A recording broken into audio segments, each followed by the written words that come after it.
you have a voice? Yeah. Oh, that's going to be hard to hear. Do you have popcorn? Yes. Cody, remember, Sour Patch Kids And popcorn! for Richard. And a lobster. And a lobster for Richard. All right, so that's what it's going to be. Enjoy, and let's see how this goes.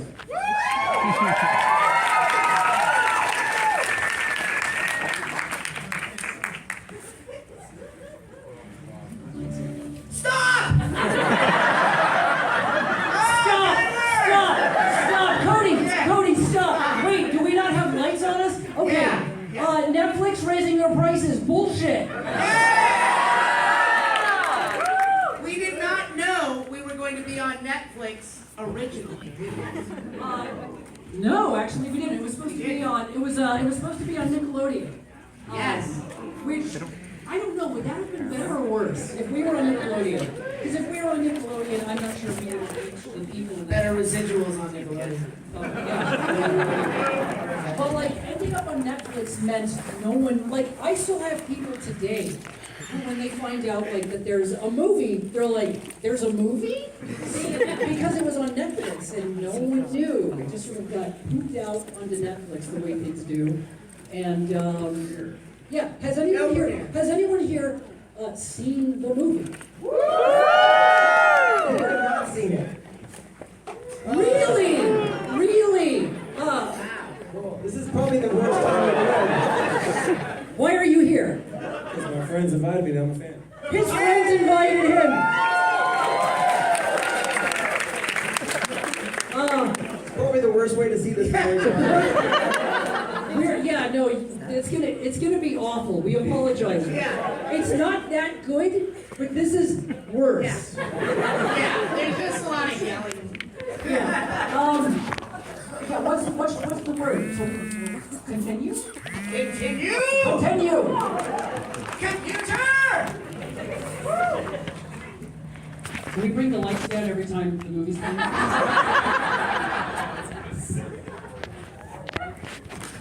used to look up at space. Turn the lights off! All right, stop! Okay, hold on. No, for real. No, this is a real one. So this was one of the few things that I actually had kind of a fight over in the production. The production was very smooth for the most part. I mean, it's always a pain in the ass. But this was one of the few times where, like, I knew from the very beginning. One of the few things that I knew from the very beginning was that I wanted it to start in such a way that it would set up unrealistic expectations of what the movie's going to be. What did you fight with? So, I'm getting to it. So that, like, there's just something I like about starting off so, like, badass visually. Like, Spencer Wan did all of this. Amazing Spencer Wan did all of this. Pretty much all himself. Jake storyboarded it. Jake also can't be here. There was, like, I wanted to just sort of live that moment of watching an audience go, holy shit, is that what this is? And then it turns into the actual movie and have them go, oh. But the argument came from this version of DIB, which I forget who, but like higher ups, they let us pretty much do whatever. But this was one of the things where they had some pushback because they thought that DIB was disturbing looking. And I was like, and? Like, it's funny. It's just funny. Brown glasses. It's classic. Leslie have brown glasses. I don't know exactly, like, you know, he's got like his sushi lips and like, yeah. They thought it was upsetting. It was one of the only times where I had to just be like, but I want this. It wasn't a big fight. It was like a weird kind of like, just they had change a problem it. with this, but not Dib disgusting in his chair and covering the and everything. No, it was just this. Spencer told me that this actually was, the design was kind of inspired from One Punch Man, Putty Woody for this. That makes a lot of sense, but it's just funny. And for someone to be like, hey, you know, let's change this, it's upsetting, kids are gonna think it's weird, and I'm just like, fuck. It's funny. It's just like, I as a kid would laugh. I would think this was weird, it's memorable, why make it less memorable? Anyhow, continue! Computer! Stop for a second. Stop! You know, I showed this to my mom like a couple weeks ago for the first time. When we got to the part where he says I'm 10 years old, she asked me some questions. And I realized that for the last 20 years, she's never watched the show. Alright, you go ahead. Computer! I'm sad. Here. Stop! I hardly recognize him anymore. He just Stop! Cody, stop! No, you're going too fast! Oh God, stop! What's happening? If we don't stop, it's gonna explode. Oh, there goes Cody! He's already off the bed! He's sick of it already. Yeah. We brought you all here because really this is a timeshare meeting that we're having. Is that Justin Rowland? And Yes. yeah. Can we get the volume louder? Right? We need it louder? Yeah, it's very quiet. Is that possible, Cody? Working on it. Okay, well, while we're working on it, we'll tell you a little bit about this. They're eating here. And if you pay attention, you'll notice this is chicken. That's juice. And that's Look gas. how little that juice is compared to him. Yeah, exactly. Exactly. That's a mistake. Yes. Also, really big compared to gas. Yeah. I mean, how do you give him, I mean, you just give him a bigger cup, and you give her a smaller cup. How much juice do you want? Well, I don't Were know. you one of those kids that you would go to a restaurant when you were a kid and your daddy I want orange juice? That's okay, but it's very expensive. And when you buy an orange, he gets orange, like I know that. No, but what my mom used to do is she would take orange juice and she would pour water into it as we were running out of it. And she would say, we're not, same with shampoo. Like, we're out of shampoo. Orange juice in the shampoo? Yeah, she would pour orange juice in the shampoo. And then we were on road trips, and then we would like go like long trips from like Van Nuys, California to Michigan, and we'd be like, Mom, I'm thirsty, and she would say, and I quote, swallow your spit. Anyone? Swallow your spit? Yeah. Do you think Professor Memory would do that to his daughter? Yes. He doesn't know he has a tongue. He does in this. He does in this. He's much more aware of having a family. Yeah, finally. He's much more aware of that there are people that live with him. Yes. That was intentional. That was intentional because it's longer. We couldn't, like, it wasn't just like a 20-minute episode. There had to be feelings.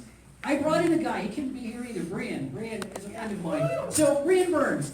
I brought him in because I knew that this story was going to be a little different. It had to be a little different because of the length. It couldn't just be a regular ZIM episode because it would have become mind-numbing. It would have been non-stop screaming. It's still a lot of screaming, but it would have been like the nature of the show on its own is very much just anger, bitterness. Like there's no love. It's just anger and rage and noise. And yeah. For the movie, it had to be. There had to be some progression. There had to be a little bit of feeling. So I brought a friend of mine in who had feelings. So I would ask him while coming up with the story, like, what would someone feel here? And so, we ended up with slightly more of a family unit. Like they're just a little bit more together as opposed to 70-some minutes of just everyone hating one another. I'm glad we stopped on juice. Yeah, this is a good movie. Well, but it's kind of irrelevant because they're sitting here being. Although Gaz always had a thing for her dad in the series. And Not a thing for. No, Gia, sorry. Jonah, can I? She just loves her dad. Eric Trueheart. Yes. Yes. Can I talk about the draft that you showed me? That was a little. That's why Eric was brought in. Yeah. There was some story content. I will say, so Jonathan, can you read something for me? I think there might be, like what? He says, I think there might be too many feels in it. He didn't use that term. But Brian, who wrote in here, Brian is very feelsy. This is great. He's very feelsy. He would always And I'm hug like, us. this is not- When we walked into the studio. His nickname is Uncle Feely. He felt me. He didn't even know me. Yeah, and I read it, and I'm like, he's done such a great job. Why are people not hating each other more? Well, that's because he always had a thing for his dad. Yeah. I could feel that coming through. Yeah. Uncle Feely. But yeah, so then you said I need to make people hate it more. Well, no, I mean that is Shove it. why like I brought Eric in because like Eric, I want you to like I needed you to confirm that the meaner stuff was better than the feel things. And Eric came in, he basically settled a disagreement, and it's why like the movie went off in a completely different direction. There was much more love. And like, A lot more love. and so like in the production, it was all about like I would see the stuff getting made, and I'd see how it was coming along, and I'd start feeling a little weird. So I'm like, Jesus, I think there's too much love. I think there's too much. Like it's a little too friendly. It's still very friendly. It's still a very friendly version of the world, and it's not as dirty. It's not as dirty. Why does Membrane have a vape in his hand? And he's vaping? Jewels were huge around this. Yeah, Jules very good. Yeah. Computer! Yeah. Resume. Stop.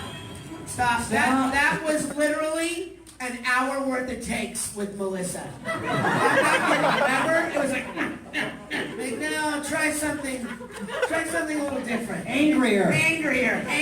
She hates him. All she had to She do. hates her brother. That's all she had to do was go, and then it's sort of like, He's like, no. You know what does make me feel good about like to like take the edge off of like or the not edge off of the sort of how friendly the family thing is. The fact that this is normal in her life, that this is that they feed her brother like by shoving food under the door, and the dad is just right there, like he's the dad, but he's allowed his son to become this goblin that lives sequestered in his room, and you feed him with a shoving stick. Oh, spoiler alert for you and Nazi. Computer! Richard, I heard that's how you raised your children. I did, basically. Hey, stop! They made custom hazmat gear with Dib's little face on it, rather than talking to his son. When I hear people talk about the movie and how it's like not as mean, and I'm like, what the fuck? They have avoided so much. But they fabricated custom like hazmat wear for the daughter, tiny hazmat suit, rather than working out what's wrong with their son. I think that's adorable. Computer!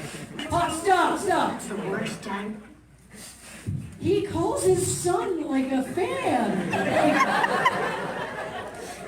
It's like that's just really sad to me. I think this movie works on several levels. I think it's deeper than I think people give it credit for. You're not going to see how it works tonight, but... Why does Membrane talk like Dr. Strangelove? Yeah. Dr. Strangelove, Membrane talks like Dr. Well, his impression of his father was Dr. Strangelove. That was Andy Berman's impression of that character, yeah. I don't remember exactly how that happened because Andy's was supposed to do an impersonation of his dad, which would have been just like this, but it came out. I don't remember whose idea Literally it was Dr. to Strangelove. do like. He just did that. It's like an Arnold Schwarzenegger or something, right? he knows what I'm... He's like talking like this. Is that what he thinks his own dad sounds like? It's also because Andy never watched the show. Yeah. So, he had that. Computer! His name is Cody. Cody! He's a man. That's it. Now begins the sitting and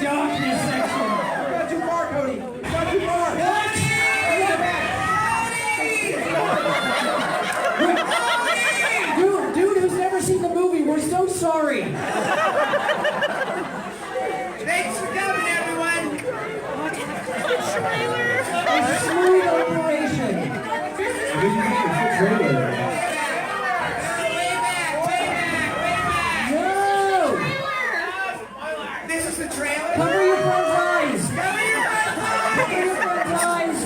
Check out your friend's eyes. That's it. Well, that's it, everyone. Thank you so much. Great, happy to be here. Here comes someone to save us. And there you go. How you doing? I didn't have shit to do with any of it. Gene! So, we're going to show Fairly Odd Parents now. Which premiered the same night as Invader ZIM. And rocket power. And we showed that. Yeah. Yeah, we should. Let's hear it for Cody again. Stop! Stop! Stop.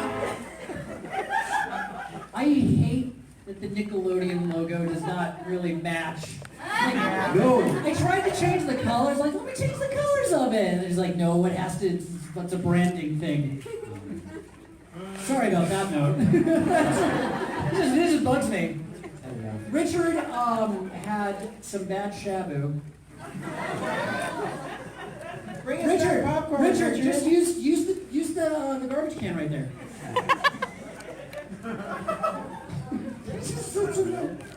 Popcorn, Richard. Bring back popcorn. Yeah, and the Sour Patch Kids. All right, let's go. It's kind of quiet. It is very quiet. Stop. Oh, okay. Yeah.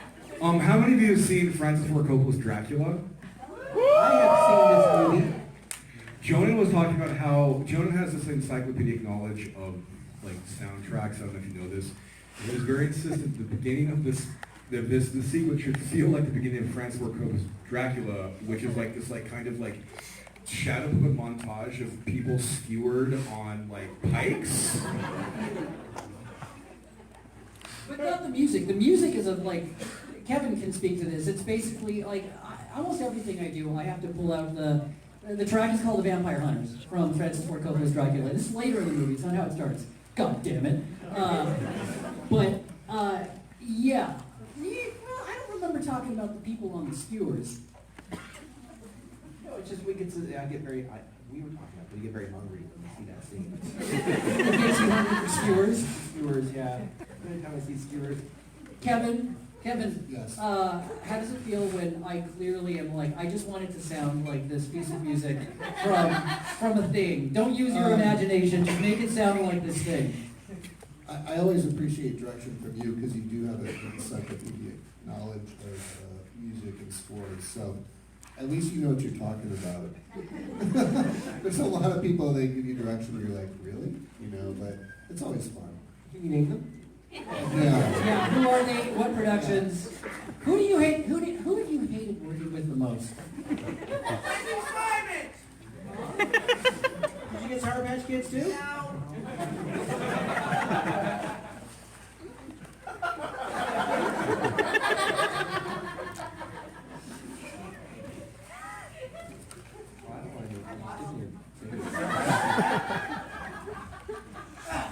All right. Continue. I hate how much bare feet are in this. Stop! I don't say it's my favorite line ever. But he, like, it's not a joke. We just don't show it. He did eat a baby. Like, and the thing is, Gert doesn't digest stuff. No, it's I read a book once. I forget what it was. It was an anthology of horror. It was in some world that was, it was like a zombie apocalypse. But they were really detailed about how the zombies would eat people, but then they had no way of digesting stuff. It would just fall out of their decaying buttholes eventually. So That's like the name of your memoir, by the way. It's also how Winnie the Pooh eats honey. So like, I just always imagined that Gert in real life would stink. Like he's just like this barrel of fermenting organic matter. Anyhow. And did we go out of our way this time to not say I am ZIM, it is I ZIM? I don't remember. Because normally we would always say I am ZIM. But Right. we purposely said it is I ZIM in this.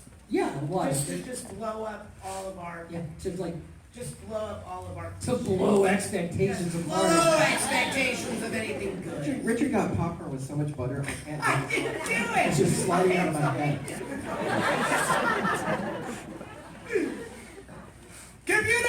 Yeah, continue. Oh, I hate this face. Never got that face right. What's wrong with it? Stop! So we went to do the announcement when it first came out. Did anyone see the trailer? I know this story. I know this Coming story. soonish. So the only thing we did years before the movie ever was made is Ricky and I went into the Nickelodeon studios with Joan, and all it was and we did it over, and I was so anxious because it had been years since we had done the show, years.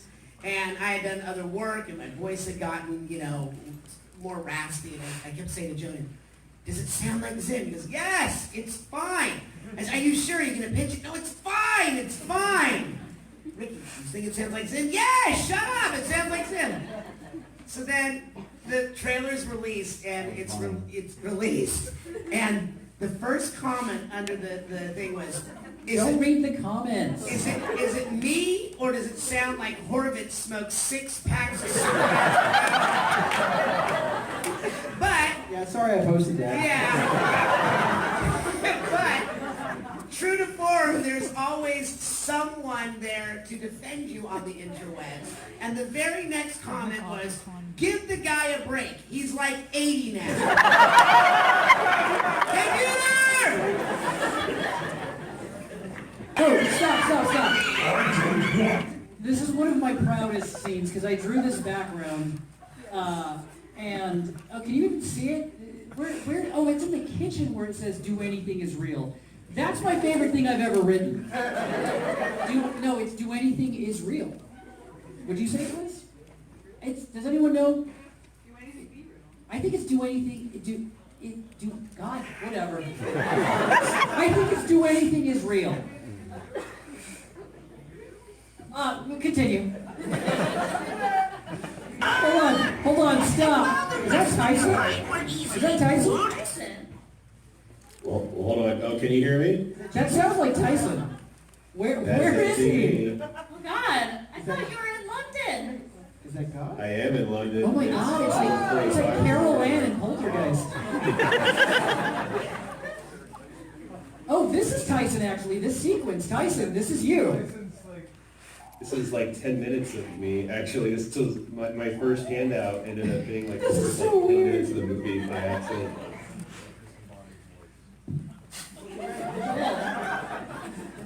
Do you have anything to say about this scene, Tyson? Fun. I enjoyed it very much. Yeah, well, carrying on. Continue. Stop. Beautiful. I can say, when I did show this to my mom, she got very angry during that filling the sticker because someone had stolen her GER sticker off the back of her car. I showed her this, so the memories are still fresh. I really like how Poochie appears to have arms that can do something. He doesn't raise his arms. He doesn't do anything. He just watches in horror. What was Poochie the name of that kid? That's Poochie, drinker of hate. Yeah. Yes. I do remember specifically when we were boarding that, I kept being told to go bigger, and specifically make it Poochie's 9/11. It's the worst thing he's ever seen. Like, Poochie's never the same after that movie. Computer! Has Dip said, more chair than man? That's also one of my favorite lines in the movie is, I'm more chair than man now. Not just because he delivers it like a William Shatner line. Yeah. Because he refers to himself as a man. He's like 11. Yeah. Hold on, stop. Cody, could you play that back? Like, it's always really important to me, especially when you can't see what's happening. We did it in the Christmas episode where that Santa Claus guy is like, something's, like when Zim he's got that Santa Claus guy from the mall, and he's like, there's the sound of like chainsaws, and he's screaming. Fred Tatasciore, who's a great screamer. There's a couple of moments from the series, we did it in this, where Dib is being brutalized by gnomes. And you can like really hear him, like they're doing something awful to him. Listen, Andy, like listen to Dib's like cry. It's really, I don't know why people don't, like why this didn't win awards.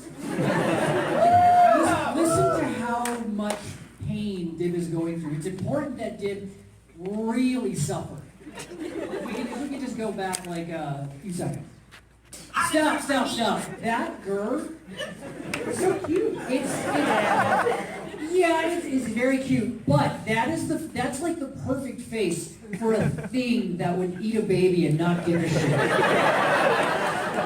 Like as cute as Moss made that, because all those hydrocephalic, like giant-headed girls, those are all Moss. Yeah.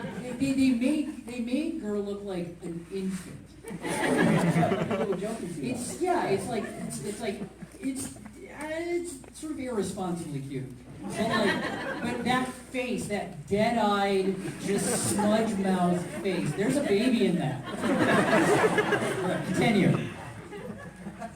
So, the little guy that comes up, he gets like hosed off. Like, what does he pop off? There's a guy that gets, purple like, is spitting, and he turns to a little guy one of the table-headed drones, and he basically spits on him, and then there's a wide shot. I don't know if like a lot of people see it. There's a little tiny guy who gets, like the pressure of the spit basically just hoses him off the platform, and you never see him again. He just dies. But it's just so sad. I love it. I love that he just gets hosed off, and he's just this limp, lifeless, hosed off, like, I don't know. I think that sort of thing just happens a lot around the Tallists. They probably just kill a lot of their goons. Is that Fred Tatasciore? My Tallist. He's one of the best at doing the, like, I don't know, what are some of the other voices? He did the snowman from the Christmas special. He just has a great voice. But we had to have him for one of the crewmen, because like the Tallest always had one crew guy who just is very like this, and Fred is amazing at it. You are too, Richard. Thank you, Joni. Thank you, Joni. All right, continue. Whoa, stop. I'm having like a weird Mandela effect thing. I don't remember that reed getting used. Oh, I do. I remember recording it. Oh, man. But don't you remember? Could get them to these? Yeah. We did a bunch of them. That's how I remember that scene. Put it eggs into these. What I remember is just like it just was one burst. It's like, could do this? And he goes right into it. That's so slow. Why did I pick that? This is all he does at conventions now. That's it. Yeah. Over and over. Put it eggs into this.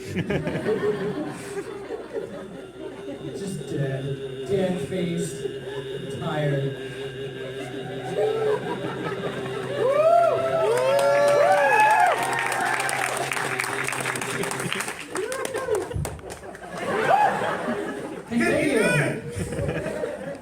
Stop. The music that we used here is basically a rip from, what was the episode? There were zombies in it, they were in a mall. FBI warning? Yeah, no, it was the one where, like, Tim is lost in the FBI warning of doom, is that Yeah. But there's a speech at the end that there's music from, and I knew, like, I was the guy that was like, remember we were all being held prisoners. I do not remember. I know. I remember. But it had some of my, like every now and then I would ask Kevin to do, why am I saying this for you, Kevin? But like there would be like stupid music. It'd be like cartoon music that Kurt was watching. Or in this case, for some reason, his dramatic speech, there's a guy in that episode who's making some speech, and I wanted it to be sort of inspiring, but also for there to be a chorus of kittens. Yeah. And that's you, right? That's your voice. No, so those are actually kittens, and so we just found Squeeze some. No, we found like source recordings of cats, and then I put them on, into a sampler, and then we actually just played the kittens on the keyboard. And so just created the melody with it. I think so for Gur's stupid little moment here, I needed, it's like, not even to try doing music like it, I'm just like, just take it. Just take it from that This scene. is actually from the original Yeah. show. We're just dropped incredibly unoriginal. Which I was happy because, I don't know, I've already Because you done didn't cats have to- once. yeah. You know. Yeah, You Kevin only does, need to do Kevin cats does a once in lot your of life. music. Kevin does a lot of music. He did like way too much per episode. The movie was like wall-to-wall music, so any chance to just reuse something. I didn't mind. Yeah, all right, continue. Stop. The tallest could be. The music for that whole section, because every time I watched the animatic, I think we had dropped in, it's another one of those pieces of music that I always like. Jedi. No, that's Mass Effect. It's Sovereign's theme. Yeah. Jedi. No, it was Sovereign's theme. Because it's fucking awesome. Continue. Stop. So I have a memory of being in someone's office and the door was closed and Jonan bursts into the office and goes, I have an idea for the montage. It's like, we gotta have gas come in and she's playing a guitar and there's like fire and flames everywhere and stuff. And then he was like, anyway, bye. Now make it. I mean, that was most days in like Liverpool. Would just pop over the wall and That's kind of my job, though. Like, a lot of times, like, do you remember towards the end, I'm sure we'll bring it up, but like Gloinky wasn't in the movie. Yeah, we'll get there. In about 3 hours. Okay, go ahead. Cody, can you pause on ripped, shredded Dim? I like that he kept going. He didn't go attack Zim. Yeah. Pause. Look at these like horrible corn niblet. Look how low they're coming from like his waist. It's like you can just like yank them off. What is that bread? What is that like? Hawaiian bread. Yeah. What about the hands? His abs with butter and his Hawaiian bread. But the hands. The hands are so tiny. It's still little boy hands. I don't even notice his hands. We gotta fix that. I like that he didn't like go to a fight Zim when he was normal size. He just kept going. Yeah, what happened? How did he go back? We explain it. There's a moment where we explain it. We thought of everything. I think he says it like, right? He worked out so much he has more teeth than you. And they're really long. God, his abs are disgusting. All right, Cody, thank you. Continue. I was right. That guy getting his hot dog sucked. Yeah, Tyson. Someone else. Wait, what? What was your comment? I'll go back to the guy getting sucked dry on the street.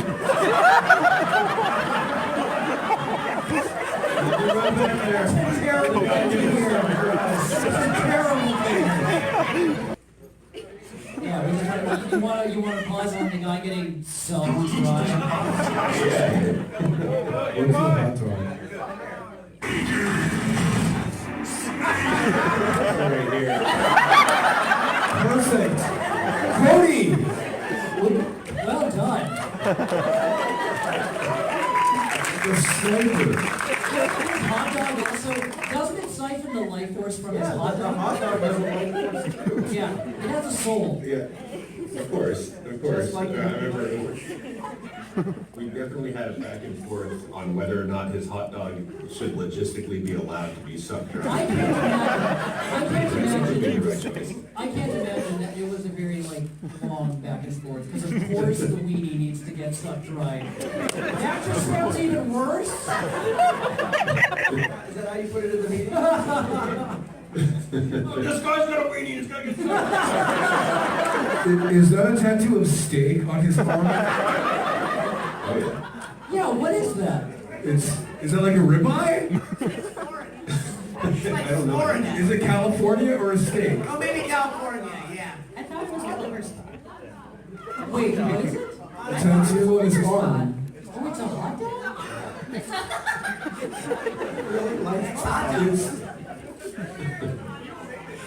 Tyson, what is it? I didn't design it, so. We don't have Aaron here. All right, we'll continue. Guy Ritchie. What? It's the Guy Ritchie sequence. I wasn't thinking Guy Ritchie. I was thinking Darren Aronofsky. Jason. I was thinking Requiem for a Dream. Oh my God.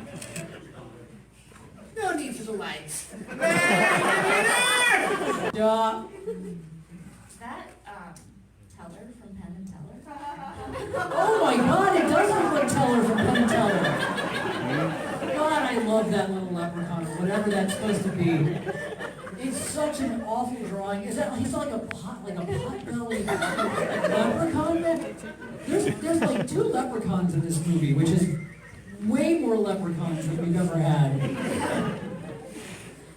Computer! Yeah, continue. Stop.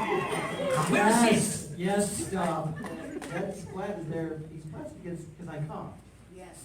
Yeah, the pizza came from inside him. Yeah, but But Ricky I made coughed, noise, remember? because I was having trouble reading when I did this one. I was having trouble reading. No, he was always supposed to cough a pizza onto But the you wall. animated my pain. That's real. But I think he was always supposed to have a pizza fly out of his mouth. Like an entire pizza.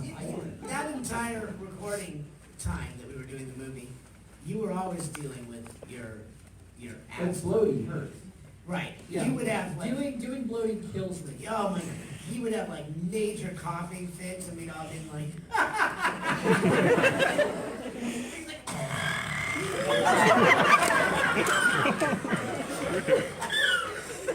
oh, Ricky, stop. Stop. You sound like a dinosaur from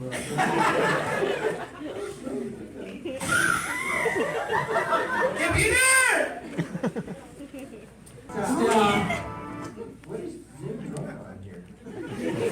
I don't know how we ended up with drunken Zim. I think it was just a thing that Richard did. I was drunk. Oh, he was drunk. He was on the sauce. I was on the sauce. Yeah. It was just because I was so depressed and I just nachoed. I liked it, Zim. As an imitation of myself. Ah, it's all me. Watching the Bloaty thing reminds me that Bloaty was a huge part of the original script. There's a Is he gonna version be a of the bounty hunter? No, there's a version of the script where Bloaty is part of he's with Membrane for the movie. Like Zim doesn't just kidnap Membrane, he kidnaps Bloaty for some reason. So Bloaty's like this thing that at the end he kind of saves the day by he's the last person to fall out of the sky because the dad falls out of the sky and then Bloaty falls out of the sky. And Zim at that point had a giant robot and Bloaty just comes out of the sky and destroys it because he's Bloaty, he's huge. But there was a fake Bloaty at the bracelet reveal that is how Zim got rid of Gaz, that she didn't interfere with his plan. So he has Gaz win some contest to go and make a pizza with Bloaty. But it's not the real Bloaty, it's some robot that Gaz sort of susses him out, and she ends up killing him. She has this horrible, like, once the bloaty robot realizes, oh, she's onto me, it attacks her and has to, like, destroy her. And so it was just this kind of horrifying fight with Gaz and this bloaty robot as his, like, skin is coming off, and he's just this robot underneath. But Gaz had, like, a lot to do. She was much more, a lot more active, and I kind of missed that version, but it was like, it would have made the movie, like, 90 minutes long. There are no movies 90 minutes long. Not this one. This was only supposed to be 40 minutes. Right. Yeah, it was supposed to be 40 minutes. And then we made, and then they wanted, we did a version of the movie that was 40 some minutes long, which is what the original, they were doing all these sort of like reboots of their old stuff, and so we did a version at 40 something minutes. And then, as we were working on that, they decided, hey, how do you feel about 60 minutes? And we're like, that's too long, that's too much ZIM, that's horrible sounding. But then we thought about it, and we ended up writing a version that was 60 minutes long. And then they greenlit it. They said, hey, good news, you've been greenlit, but all the movies have to be 40 minutes now. Again. Yeah. They weren't all, it was just something from high above that they were like, they all had to be 40 minutes long, even though what we had written was a 60-some minute, pretty much what this turned out to be. And you called me when that happened. And told me yeah, that it happened and that you were I said the quit. movie was You done. said you were I was like, going it's to quit. over. And Yeah. I said, I'm standing on a 14-story balcony right now. Don't tell me. Well, yeah, the movie, like they were like, well, we're not going to do the 60-minute version, but you can just. And I was like, what am I supposed to do? Cut out like a giant chunk of the movie? Like the movie's what it is now. Like we like it. And they're like, well, no, you don't have to do that. You can just write another movie that fits in 40 minutes. And I was like, goodbye. And so for a week, the movie was done. We just was like, thanks, but I don't want to do that. And then a week passed, and they called and they're like, all right, 60 minutes. And so we made the movie. But it was just a weird, it's just so arbitrary. So arbitrary. Why 70 minutes then? Because we went too long. Continue. Stop. Like the rest of the world. The original voice for the announcer, for the Membrane Labs announcer, I asked for Jeff Goldblum, and couldn't get him, so Eric Bauza did, what's his name? What's the voice that he's doing? Morgan Freeman? No, not Morgan. Although I did want to get Neil deGrasse Tyson to do a thing at the end, to talk about all the science of Invader Zim, how like that he was a consultant on the movie and that all the science was meticulously researched. But that didn't happen either. Oh well. No, Morgan Freeman. Morgan Freeman. Oh yeah. Eric Bauza as Morgan Freeman. All right, continue. Stop.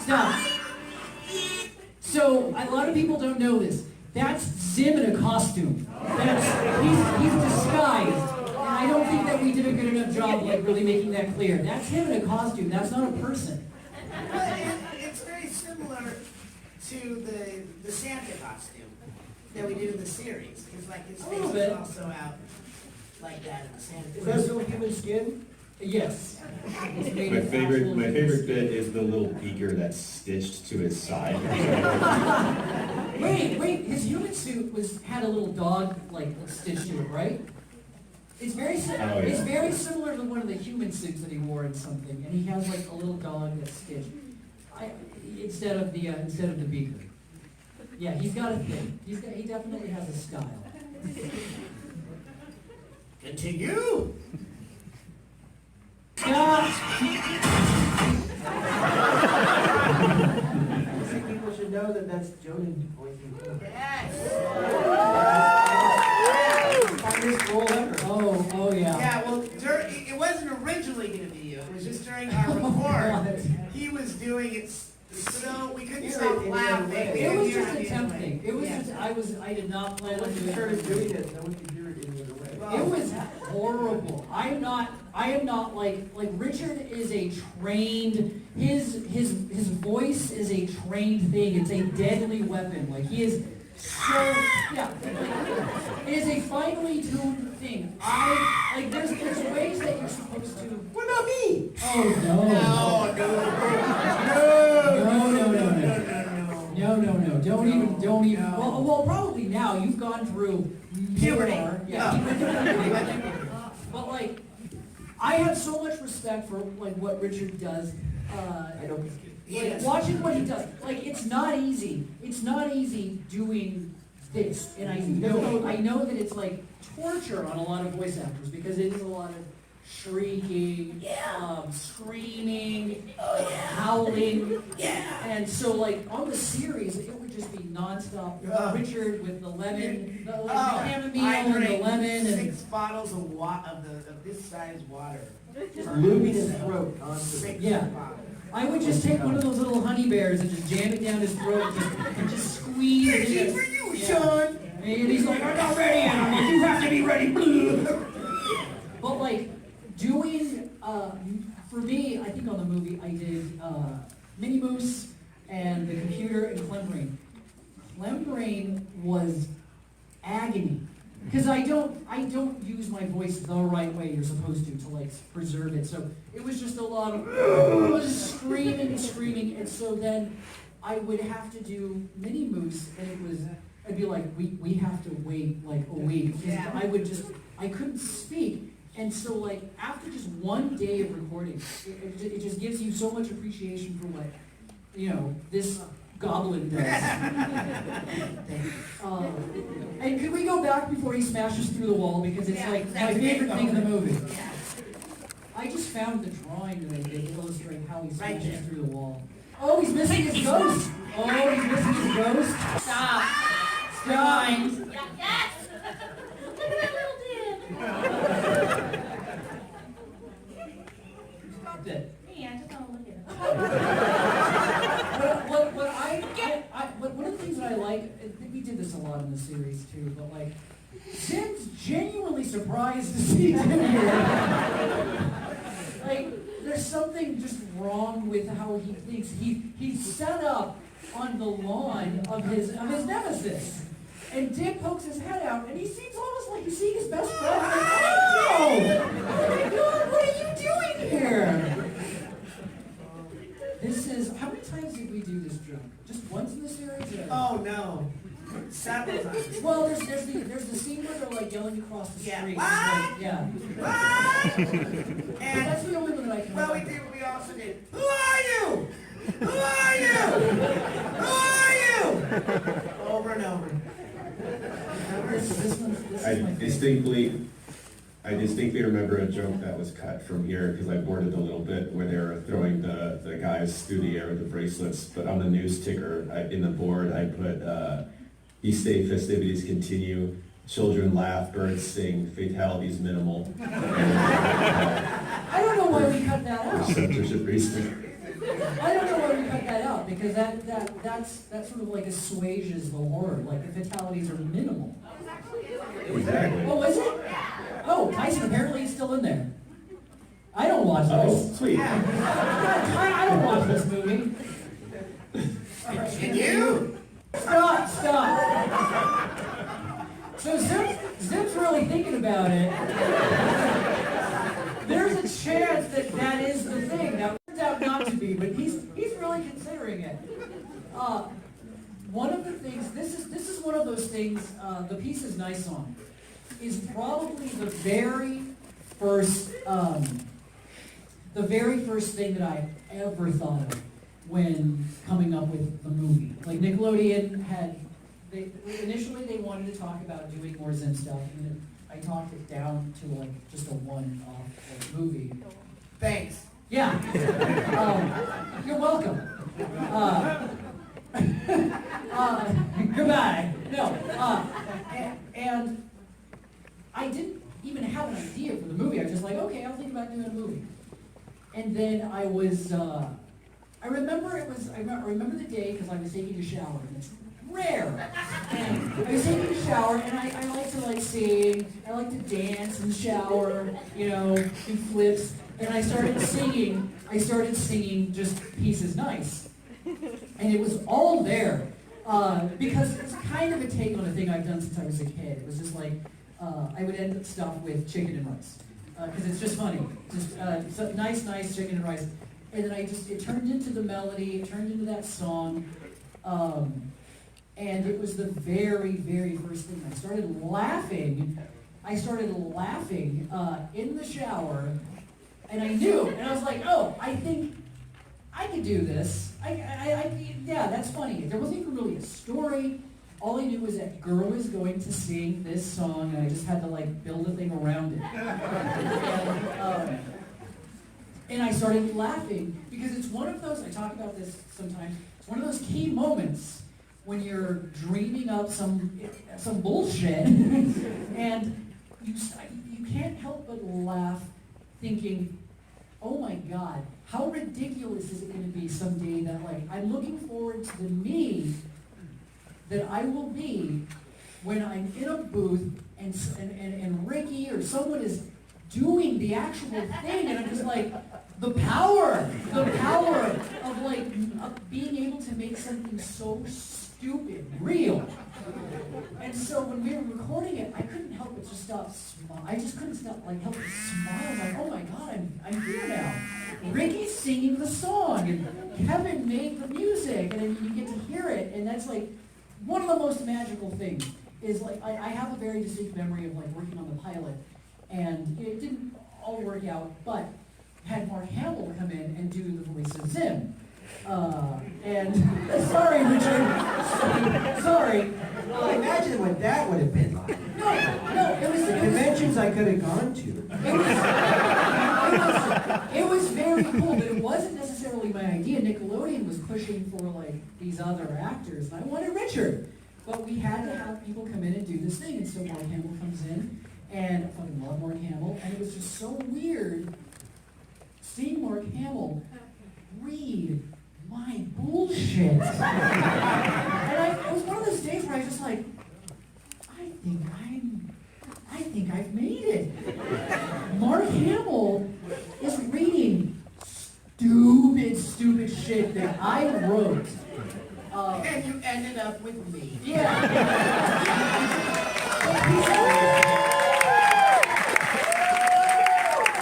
Peace is Nice is one of those things. Peace is Nice is one of those things where I was like, I'm the me that I was dreaming of back then. It was really fucking cool. And when we get to that song, I can't wait to talk about the recording for it. But you were more swole than when you were dreaming about it, like you were bigger. Oh yeah, dreaming stuff up uses up all of your mass. Yeah. I basically for like Ripped Did, I was just referencing old photos of my niblets. Okay, continue. Hawaiian bread. Hawaiian bread abs. Thank you for the Sound Catch Kids. Stop those for us. Thank you. Stop. Stop.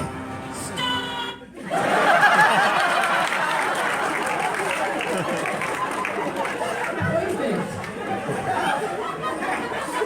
So, this is one of my favorite stories of the whole recording. Ricky in the booth singing. So, Ricky hates the story because he's so mad at me about this. But everybody was in the booth. I don't remember it. Yeah, everyone was in the booth. Tavisha was in the Everyone. booth. Everyone. Kevin, you were in the booth. We had this whole thing going, and then we realized, oh, wait a minute. We have to pitch it down because Ricky is pitched up as Gurr. So then everything kind of changed in the record. And so suddenly Ricky went and singing, Peace is Nice, Peace is... So we're like, no, Ricky, you can't do that because we have to pitch you. So suddenly Ricky had to sing it. And so we're going, everyone is directing Ricky at that point. Everyone is directing Yeah, Richard trying. And Never I'm direct like, anything. oh my God, Ricky, it's like this, pieces! Thank you, Richard! I have it on film. I have to film it. Let's see But the I'm not film. correctly. And was he yelling at you? Was he yelling Do you at have the footage? Poor Ricky would, from a musical perspective, sorry, Ricky, you know, sometimes he'd be on pitch, just perfect. And then other times it'd be like, you know, poor girl was tone deaf. But that's fine, Because Connor. I didn't know when he was sort of there, so that's what was so fun about it and so funny. And it was, yeah, it was private. It was funny to us.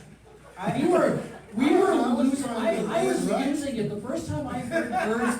Like when you had like the nice when it for some reason that song Yeah. works to the crowd. It inspires them to strive for world peace because it's so beautiful. That is the most fun I had recording the entire, like all of ZIM stuff ever. And I kept your music sheet that you did. I've got the little thing that we put on. And I started studying, I tried studying music, trying to figure it out, because I don't read music. And I started reading it and I realized I can kind of understand what you wrote, and it all went away.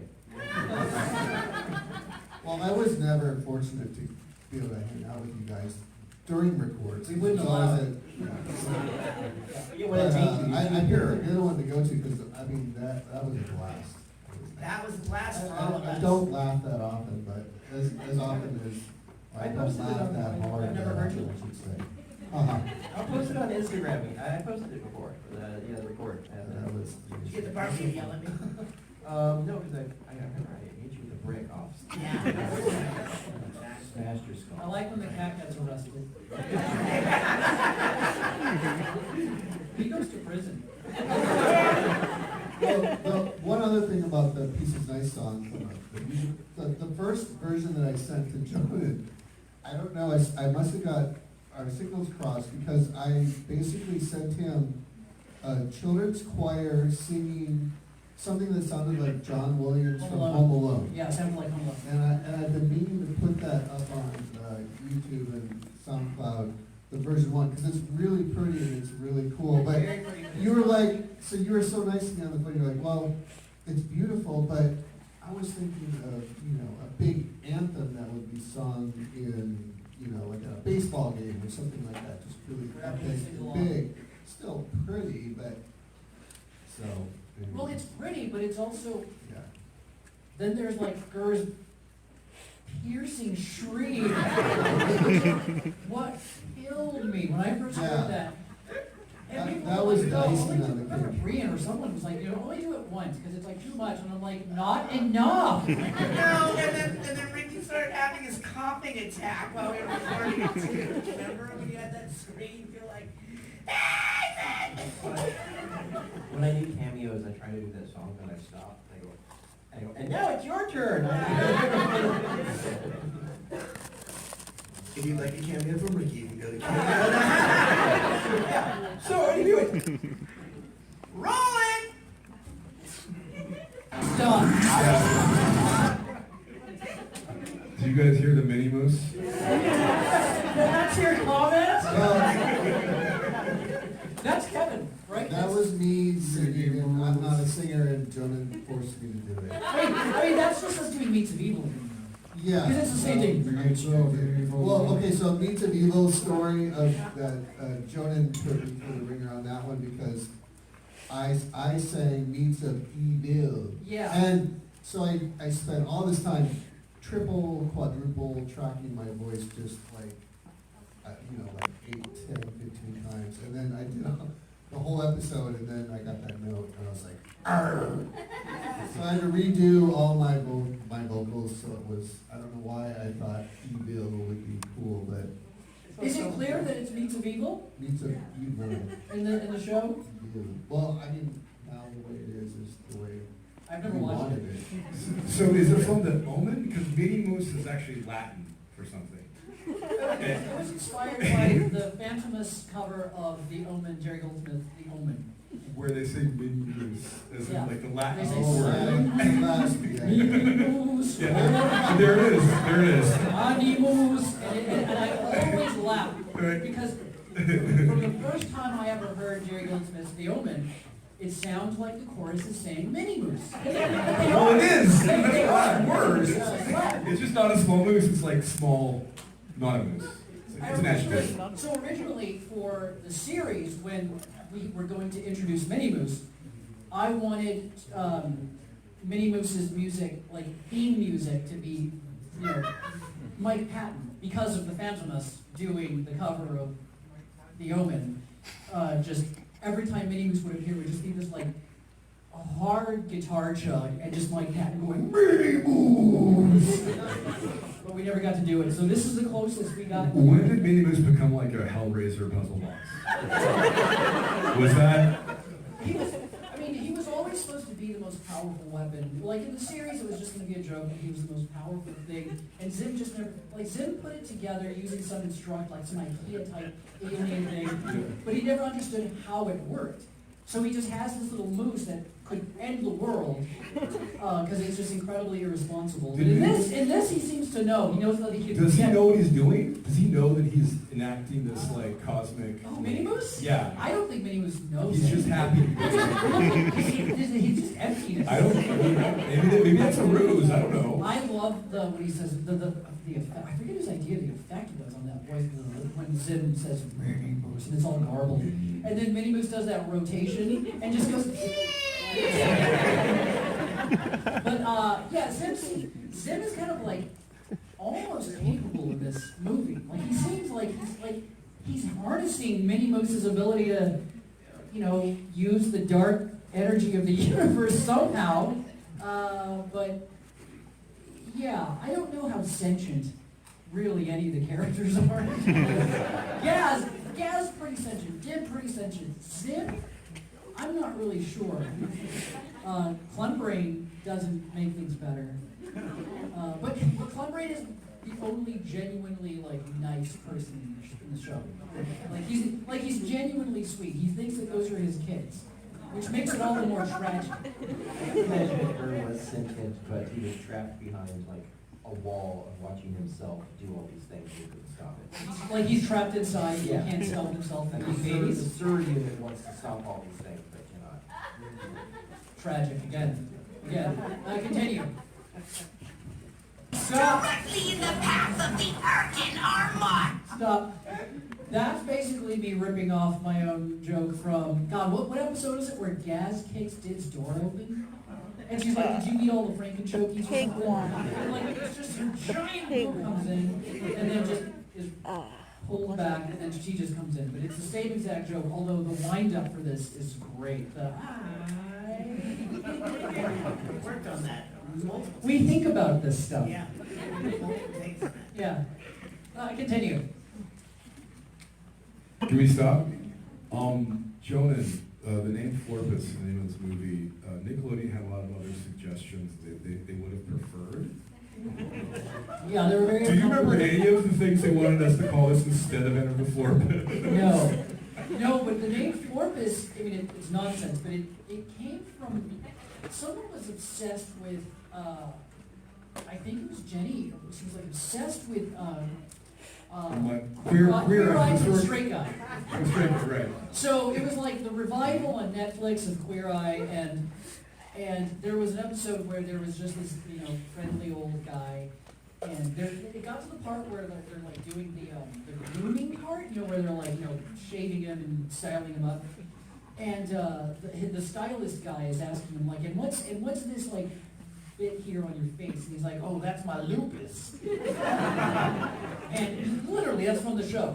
And then we just started laughing about just imagining the stylist going, okay, and what's this patch? And just keeps finding weird things on the guy, and it's like, oh, that's my lupus. Oh, that's my lupus. That's my schmoopus. And Florpus came out of that. So when it came time to just make up a stupid name for the thing, Queer Eye. Go back a couple of frames, Cody, please. Perfect.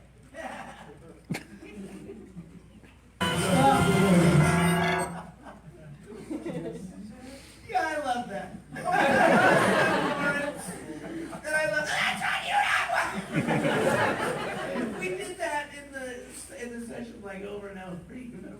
so good. The when ZIM says, "Oh, that's right, you don't have a spaceship," his little dance that he does is specifically. And anyone, God, it's ancient now. There's an Anthony Hopkins movie called Titus. There's the scene at the end, the shocking scene at the end where, oh God, what is her name? What is the villain? It's Jessica Lange who plays. What is her name in that movie? Cruella. No, not Cruella. But Titus has murdered her sons and cooked them into a pie. And he's dressed in this ridiculous chef's costume, and he has all of them for dinner. They're like eating pie, and and at one point at the end of the movie, he does exactly that thing. She's like, where are my sons? And I forget the exact line, but he says that he cut their throats, and he baked them, and he just runs across the room, and he's like, into this pie! and I was like, yes, that's exactly the moment. Just steal that moment from Titus. I fucking love that. Like, that's exactly how I would reveal to someone that I murdered their sons and baked them into the very pie that she's eating right now, because that's revenge. Continue. Stop. Make more father-son time together.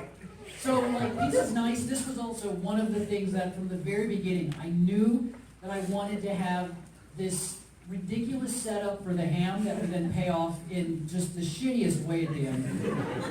And it almost didn't happen, where I remember, like, it was late in production, and I was just like, oh shit, to Brie, I was like, oh my God, the ham! Like, we need, like, the ham's not in there, and it was like, Yeah, he didn't. He was like, no, why do we need it? We're like, no, we have it. No. It's the glue that holds everything together.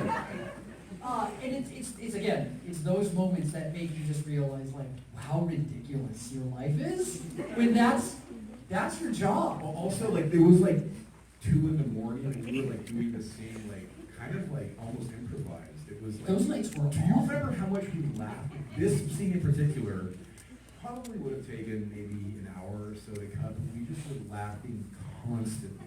Like, We were like, also not, like, okay. right in the head. No, we were Like, those were a lot of, like, 2 in the But morning. like the editing on that, like on him, like, do you remember how much we like frame fucked every single cut? We were like, is it ba ba ba ba ba? Oh, Like, that it was was like that's science. that's one of the most satisfying things. No, in the it's movie true. Was the like, You're right. and then the door slammed. And if it's one frame off, it doesn't fucking land. And there we are, like 3:30 in the morning, and Nickelodeon be like, I can't. They just did 2 frames earlier.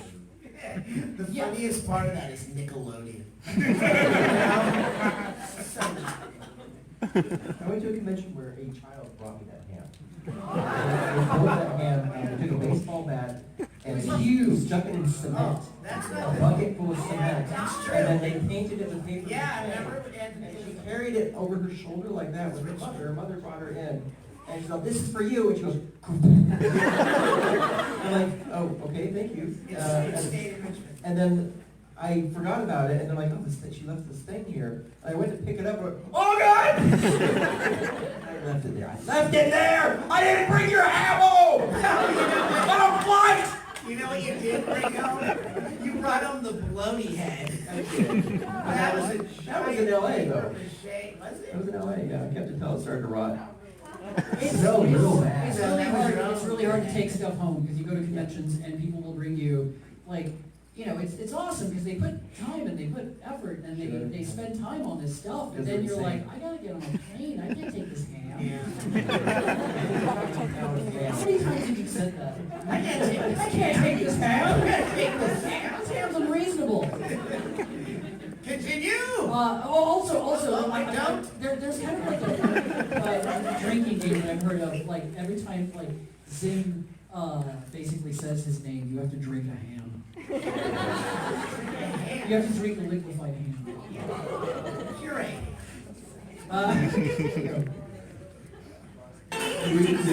Stop. Yeah. Does anybody recognize that song? No, don't give it away. No, we aren't using the actual song. We covered it up. It's like for the temp song that we used, as Moss would maybe remember. I don't know if you remember. It was, for some reason, I actually wanted to get, I would have loved to have gotten the rights to it. I don't know why. That's All by Genesis. It's like Phil Collins? Yeah. I don't know, you probably heard it. So all I hear is this now.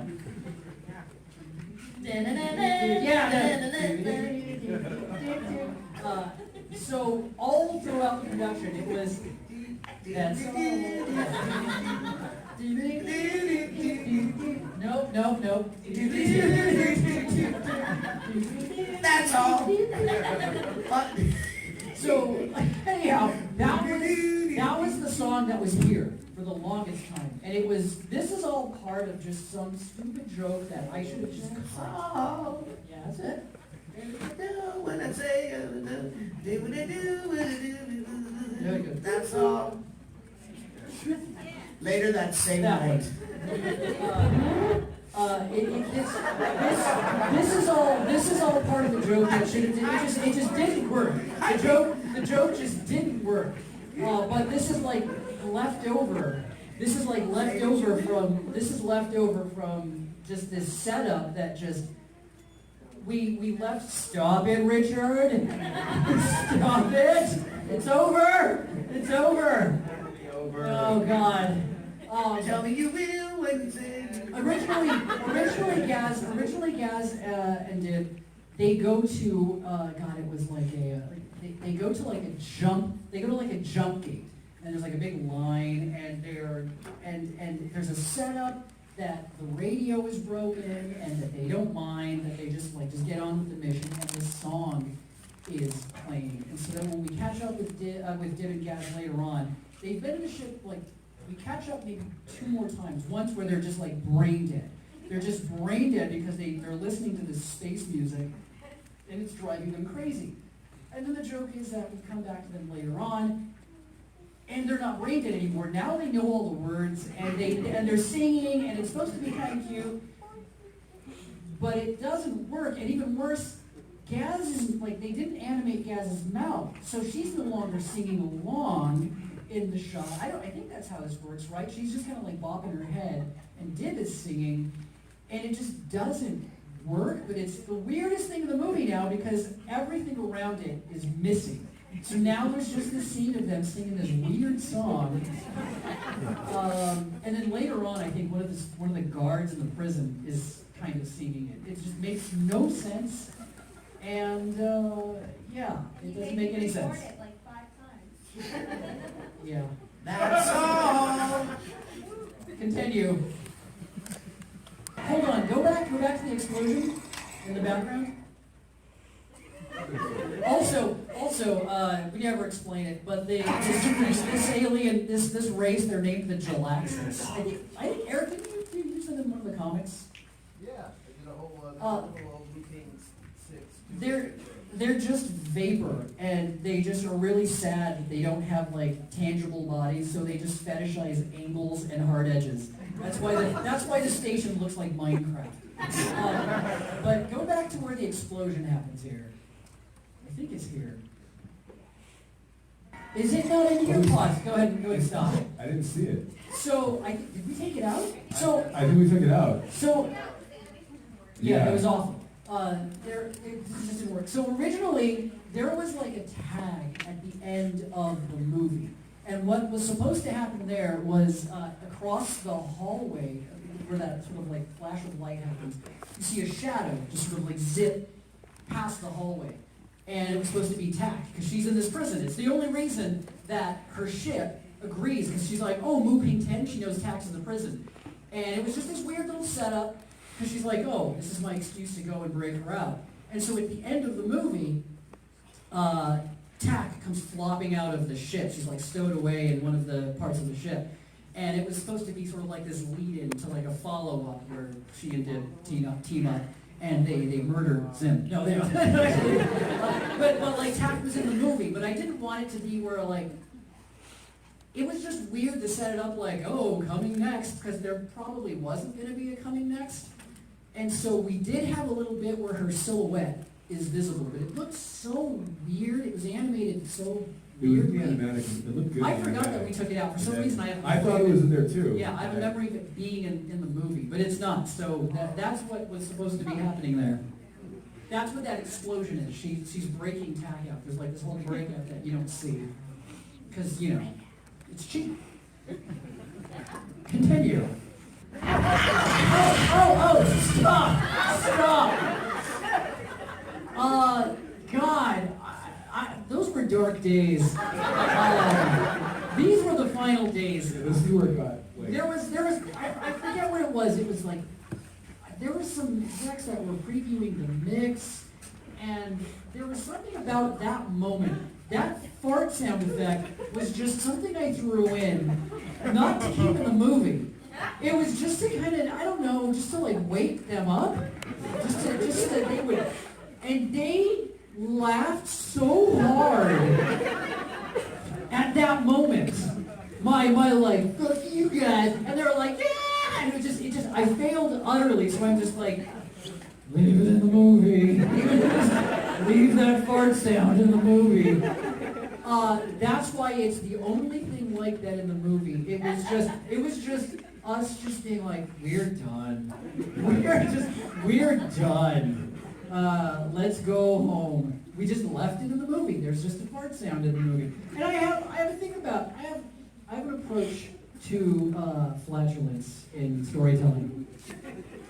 I like jokes about farts. I do not like farts.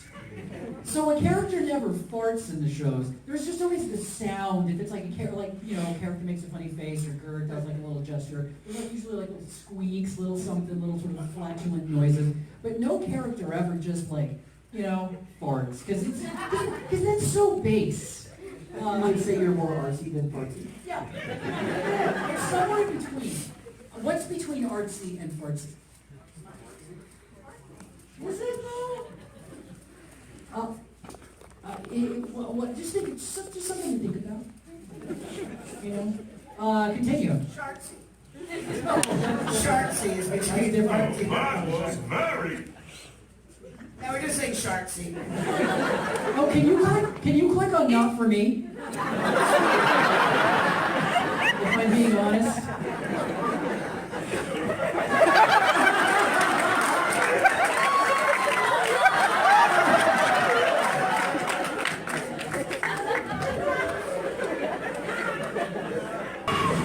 I liked you better when you were... Yeah, I feel like we talk about Goinky. Everything's been leading up to Goinky. It had, yeah. In my mind, it's the only thing that I like in the movie. It's the only thing that seems real. It's spontaneous. It just kind of happened. I mean, well, we were in the middle of a meeting where we were talking, like, things were grim. Like, we had no time left. We were running out, like, there was no money, and then... We had made the last act like 3 times. And then at some point in the meeting, I was like, oh my God, we need a scene where they're running on a tiny planet, and then we zoom into the planet, and someone's having like a little birthday. It just all popped out full form. And I remember Jake looking at me, just like, fuck you. But also, we have to do it. And then gave Serena the scene, and it's one of the funniest things in the movie. All of it, the screams, the fact that we annihilate an entire civilization. Like, it's Loiki's birthday, and it's the last day of her life. Like Loiki gets launched out into just a vacuum. I remember sitting in Serena's circle, just like figuring out what are the most horrific expressions that just the words they were like to me, yeah. She's dying. She's being pulled out into space. So she's like, "What? I'm getting cake." She's just shoveling cake in her face, screaming. Jake, our director was troubled by the idea that these children were aware of their fate. You know, and I remember him like expressing this to me at the end of it, and I'm like, well, really, this is a parable about gluttony, because Loiki in her last moments were concerned with consuming cake and, you know, being with her friends, thinking about her life. And he's like, oh, so like 7, but like for kids. And then, yes. Yeah, it's the most honest thing. We weren't sure if we would actually get into the final cut because of, you know, standards of practice or whatever. And I kept a cut of the animatic of just that scene in case it was lost to time and we could release it on Twitter. Can you imagine this without Loiki? No, I know. I can't imagine this movie without Loiki. Maybe just to notice. By that point, Yeah. you maybe you're joking, but at that point, I think they were just like, get out of our building. Like there was new management. Like we were for about like 85% of the production loved in a way that I've never been on a production. It was so nice, and then all those people got fired. and it was just a whole new management, and they did not love us. And they were just like, you gotta get out. Get out of the building. Where's that coming from? We had the release party at the afterwards. Quiznos, because that's like all we had. We had a release party at Quiznos, because that's all the money they had. We had to buy our own sandwiches. But the one in the movie, like, it was like all the drinks were like left over from somebody else's party. Everybody was like, dude. Yeah, there was no food either. There was nothing to eat. It had a sign that said, Take one. It said, leave immediately after viewing the film. Yeah, that's not a joke. Yeah, much love. Yeah, okay, continue. Let's watch this leprechaun cat do his thing.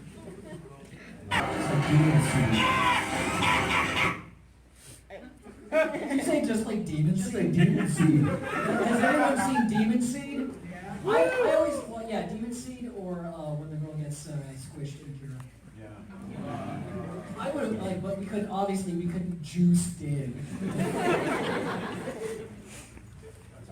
Oh, also, Leprechaun Cat is basically just a stolen joke from Todd in the Book of Pure Evil. If anyone ever watched Todd in the Book of Pure Evil, there's an episode where there's a homunculus on the loose, and a teacher gets attacked by the homunculus. And he's never seen it before, doesn't know what it is, but as soon as it leaps at him, he says, "Homunculus, no!" And then it kills him.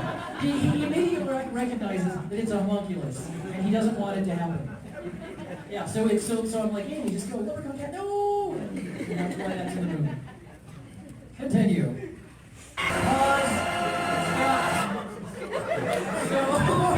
This is so good right here. He didn't know. Remus didn't know. He's us. He's finding out. Well, yeah, he's finding out with us. It's a big shock to him too.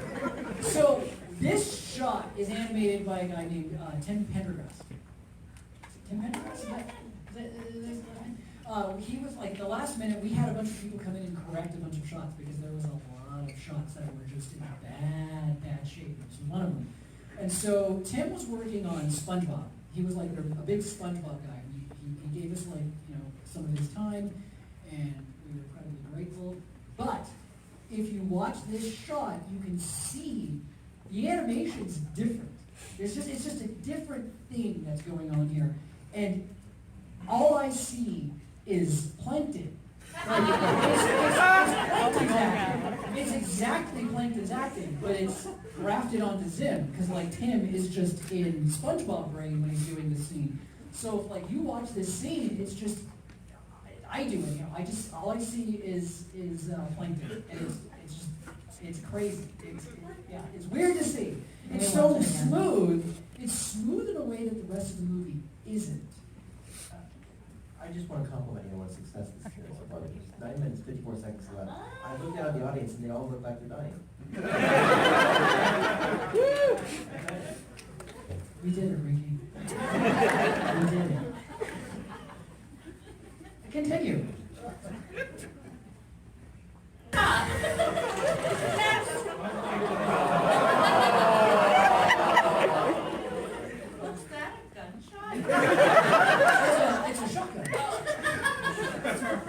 because it's like, it's the strongest thing I can think of for like, he's like accusing.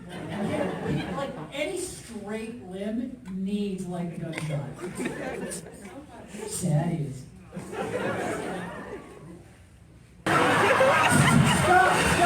Stop. So, an interesting thing about that puppy shot. I was so looking forward to, for one, hanging out with puppies. So, Screen Novelties, super great guys. They do a lot of like the stop motion stuff for SpongeBob. And they did the puppets and they did the puppy costumes. They did the costumes for the puppies. So there was a day when they were going to be like shooting, not filming the puppies. I have to specify. And I was like, I need to be there for when you guys shoot the puppies. Because I was like, that just sounds so fun. And so I was kind of looking forward to it. Go to Screen Novelties. They've got a little set, set out there, a little green screen. And just a bunch of puppies. And it was like great hanging out with those puppies. But there was like a puppy wrangler lady who I didn't like. She was so, I don't think she really had, I think she just borrowed these puppies. I don't think that she had any real connection with the puppies, but she was extra precious with the puppies. And so I'm like trying to direct this, and I'm like, really shake those puppies. If anyone's ever held a puppy, and you just go like, and it's just like the fatter the puppy, the better. Works with babies too. You really pick up a baby, you're just like, God, I'm shaking the baby. I was like, she had to be the one to do it. She was the, like, because I wanted to do it, but she had to handle the babies, because she's the animal wrangler. And I'm like, you really shake them, like make it funny, like really wiggle them so their ears, their shell is moving around. And she was just wouldn't do it. So if you notice, it's not actually real-time shaking puppies. It's just her kind of like doing this. And we had to speed it up because she didn't want to like break the puppies. And you can't break a puppy. It's impossible. I've shaken puppies. And they love it. They love it. And so I didn't get the shot. I didn't get the shot that I wanted. I just got this kind of lethargic puppy wiggle that we then had to speed up. So the shot doesn't last as long, so you have to speed it up. It's one of the biggest heartbreaks of my life. Continue. Stop. So you heard that, right? Everyone knows what happens there. Minnie Moose pulls up on a motorcycle. He fumbles with his keys. He has keys on him somewhere. He unlocks the door and he lets himself in. I love that he's got just some life. Like he's got some life. He's not home. Where's he coming home from? He's got keys. And he rides a motorcycle. Like there's a rich story to that character that we just haven't explored. Maybe he was at the Moose Lodge. Continue.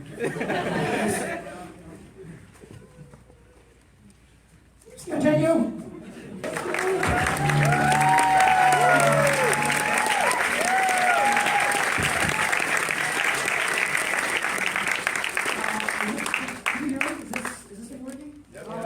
That's it. Cody, what happens now? Is it over? Wait, where's Cody? He's up there.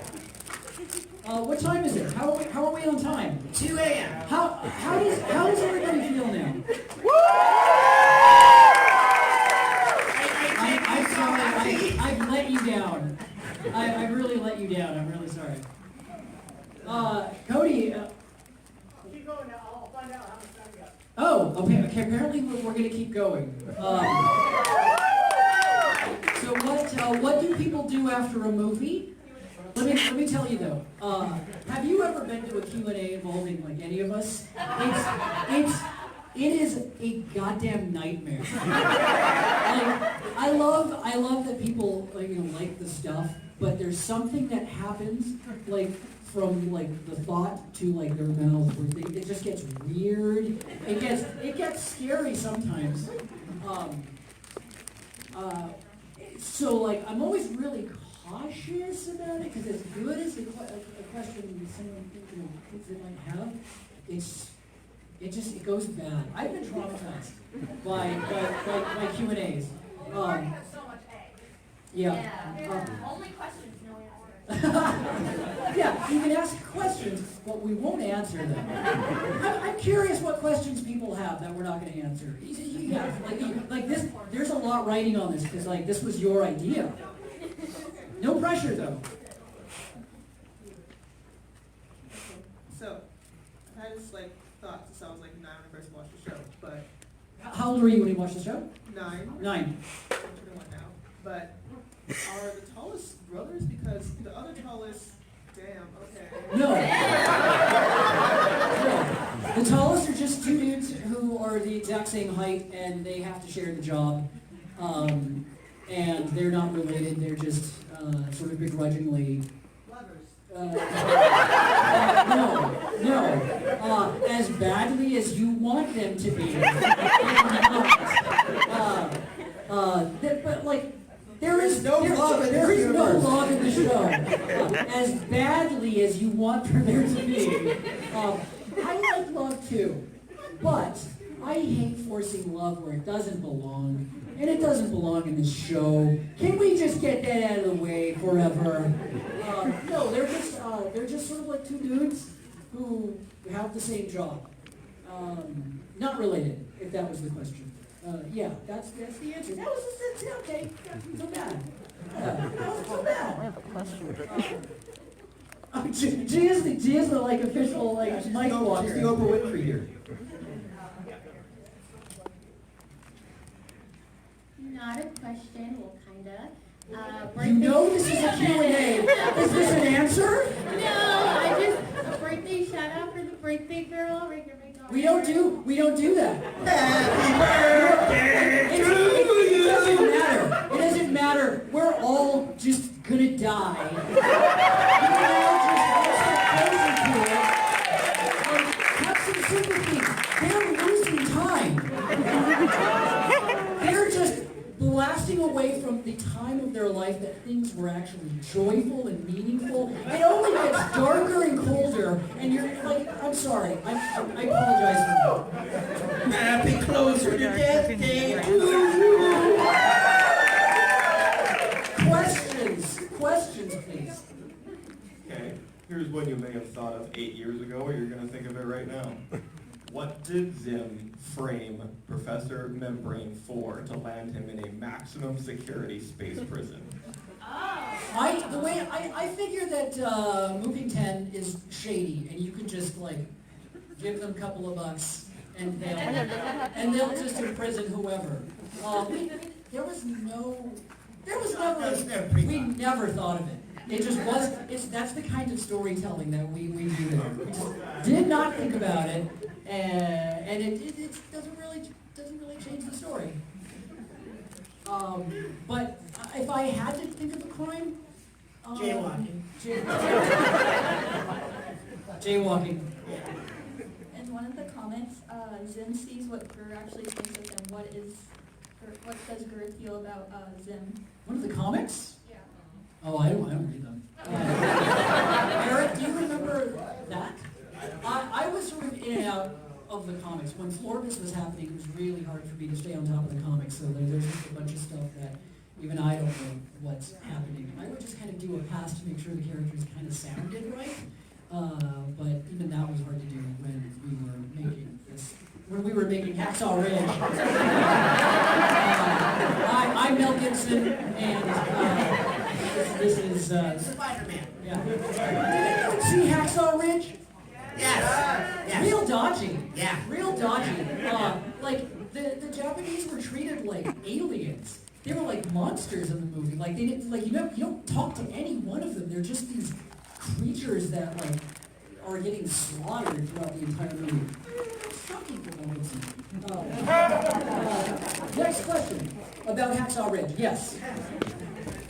Okay, who's got the money? All right, I got 2 questions if that's permitted. First, Start with the second. Where's this coming from? Back here. Is that Cody? all right, second is whose idea was it to keep Gaz's eyes open for most of the movie? Mine. Yeah, Richard calls the shots. I call the shots. I had no say Yeah. about it. Yeah, so let's just leave her eyes open. I don't know that there were, it just kind of happened. People were bothered by the fact that her eyes were open so much during the movie. But a lot of the scenes needed her eyes to pop open so she could direct her glance towards things, and it just turned out that way. Why are you mad? No, I thought it was a nice choice. It is. I mean, there's a lot. It's interesting. There's a lot about the movie that is weird to me. Even it was just kind of, it was part of why I did the movie because it was something different. We'd been doing the comics, and we sort of took some elements from the comics and other stuff that we wanted to try, different sort of like palette stuff, just different stuff tonally. And not all of it is stuff that I would, if ever there was a series, which there's not. If ever there was a series, it probably wouldn't look like the movie. It was just an interesting thing to do. I just didn't want to do a thing that I'd already done before and have it look exactly like. I liked the Rocco's movie. It really did look like this thing from another time. I didn't want to do that. I didn't want to have the movie be a thing that was constantly about referencing itself. That's why there's not really a lot of characters who, like the main crew are in there, but it's not a lot of, hey, remember this, remember that, here's a joke, here's a callback, because that shit just bores the shit out of me. It's not interesting. And anyone that sort of like wants for, it's like people who want like, oh, I wish they would remake this video game, or I wish, like, I hate those people. Because like, that's why we get so much of the same shit. So like, when I hear people complaining about the movie, I'm like, yeah. That's like, no, it's a valid thing to not like the movie because it changes, but to me, all I hear is like, well, we tried some different stuff.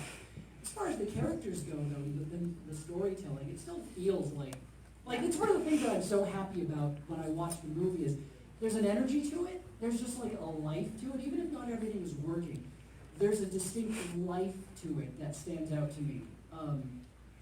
And things like her eyes popping, it's stuff that maybe means nothing to other people, but to me it's just like, it kept it from being uninteresting to me, because it was, let's just try new stuff. Next question. What if Sorry. they remade Shinbu? Made what? Can I remake Shinbu? Maybe remake Shinbu. They didn't remake Shinbu. What if They they did. did? Oh, what if they Yeah, did? would you mad? Wouldn't be mad, Remake yourself. I just like new stuff. Like, I just like new stuff. Like, I'm looking forward like crazy to Alan Wake coming out tomorrow. Yeah! And hopefully it's different enough. It's not like they're remaking, although they remastered Alan Wake. Let's just talk about Alan Wake, because man, I love Alan Wake. Here we go again. Woo! Right back. Yeah, Barry Wheeler. Yeah, guy back here. Guy back there. I have Guy. Hello, Guy. Who's more powerful, Mini Moose or Miss Bitters? God, that's a good question. RoboCop. He's checked out. Old kid. No, old kid's no longer with us. Yeah, he was Miss Bitters. She rest in peace. Lucille Bliss. I don't know. I don't think anyone wins when the two of those fight. Like, we lose. We lose when they fight.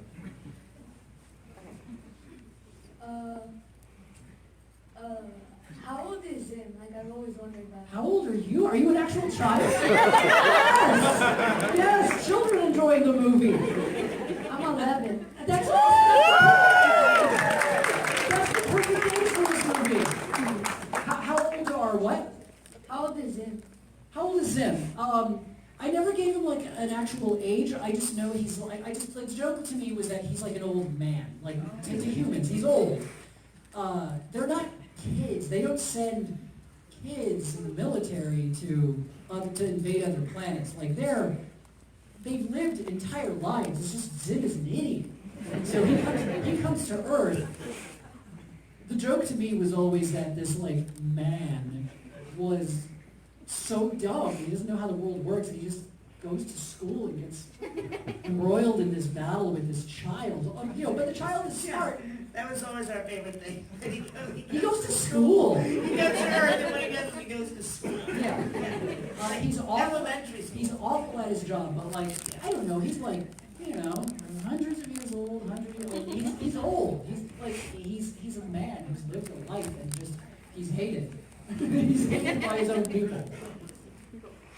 Okay, last one. Oh, I'm gonna come over that side. This is the last question. Yeah. Oh, everyone, this is going to be the most amazing question you've ever heard. Oh my God, I can't wait. After the episode Hobo 13, what happened to Invader Scooge? Because I heard he was like living in the basement, like Yes. the basement. I really want to know what happened. Like, was he in the like the basement the whole movie? I'm like so curious what happened. He's like one of my favorites. Well, we didn't put him in the movie because it's just too many characters. But if the series had gone on, like we had written actually episodes where Scooge, turns out he didn't die when he got launched into that planet. He just has been somehow alive and living in Zim's basement. I just really like Scooge. I like Ted Raimi. I like his voice. And you know, you can do stuff like that. You're just sort of like, it's my show. Scooge is alive and he lives in the basement. That's the answer. Is that it? Everybody. Wait.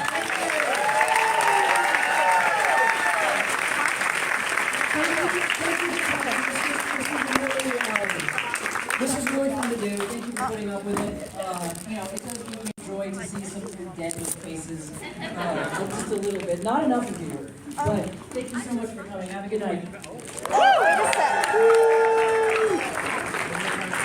If you Google it, you will find it. Buy it on BookBaby. Or don't. You can get it on Amazon too, but then Bezos gets your money. So support indie publishing. Go to bookbaby.com. Look for the medium-sized book of ZIM scripts, Volume 1, Pigs and Waffles. I know you will, Mike, enjoy.